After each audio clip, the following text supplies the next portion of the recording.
MOF molecular futures powerhouse has been breaking new price targets. It is doing really well. It's an investment bank on the blockchain where you can mortgage your cryptocurrency. But today we're going to look at the price action. We did a video a few months ago. We're going to see how that panned out and then what we should anticipate next when it comes to MOF molecular futures. So let's dive straight in.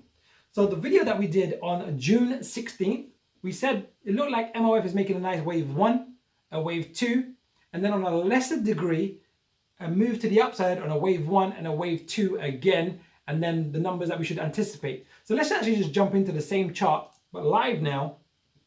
And these are the numbers that we had. I'm actually going to clean this up just so we can really see the projections. So what we said was, let me draw this with some arrows so it's really, really clear for you to see, is we've got this nice move up, wave 1. That's what we were saying in the last video. This move here, or wave 1, it looks like a correction of an ABC of a wave 2. That's what we're marking down here. ABC of a wave 2. And then we should anticipate a wave 3. And a typical wave 3 is 1.618 of this move to the upside. So what we did at the time, which is really important to know, because this happens time and time again, whereas around 50 to 60% of the time, these patterns unfold almost perfectly. And when it does, we want to make sure we're taking full advantage of the price action. So let's just use the trend-based fib extension. We're literally going to click the wave 1 low, wave 1 high, and then project it forward from this wave 2 low. And the two key numbers that we want to be aware of is the 1.618, which is this number here, and the 2.618. And you can see recently we've tagged the 2.618 almost perfectly. And we are going to just redo these counts. I'm going to now get rid of these. We can keep that one in. I'm going to redo this also. So there's a few rules when it comes to Elliot waves. And one of them is wave 3 cannot be the shortest out of wave 1, 3, and 5. That's going to be important when we're looking at this. Why?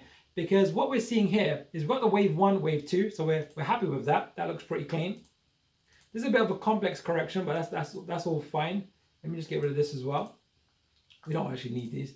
But what I'm seeing here is a wave 1 and a wave 2 of the wave 3. So again, this is a wave 3 forming, where it looks like. And now we've got more price data, it becomes a lot more obvious. But then what we're looking at down here, if I put it using text, is wave 1. Let me just make it smaller. Wave 2. Now, typically what comes next is a wave 3. But is this a wave 3? Well, wave 3 cannot be the shortest. And when we measure this, even just using an arrow, so it's very visual for you to see, we'll see that, let's have a quick look, there to there, is that shorter than this? And it is just by a fraction. So actually, this doesn't look like a wave 3, and typically a wave 3 is 1.618 to 2.618. So actually, if we now just get rid of this number here, so clean up the chart a little bit, and we say the same measurement for this wave 1, projected forward for a wave 2, we can see, again, we've got this cluster zone now of a wave 3 of a 3 zone, which is really, really important and significant. So I'm actually seeing this as a wave 1, 2, 3 on a lesser degree again. Again, I know we're doing 3 degrees of counts. I'll clarify that for you in just a second. But this gives us really valuable information on what's likely to occur next. So now it looks like we're making a wave 1, a wave 2, a wave 3. We should anticipate a wave 4 and then a wave 5 of some sort. Hopefully it's going to make perfect sense to you, a wave 3.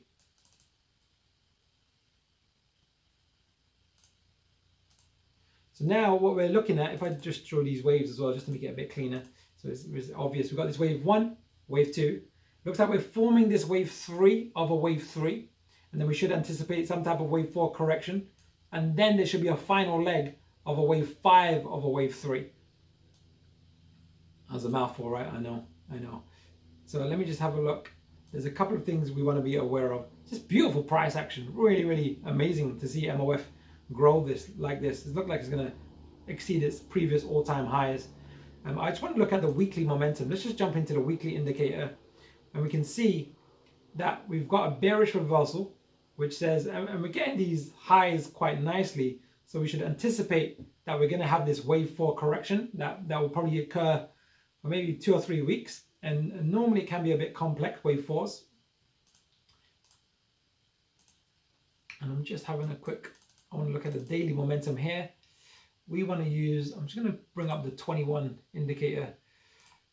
I'm looking for something that's a bit smoother. Yeah, and this will also indicate that the upside should be limited for the next few days, maybe the next couple of weeks.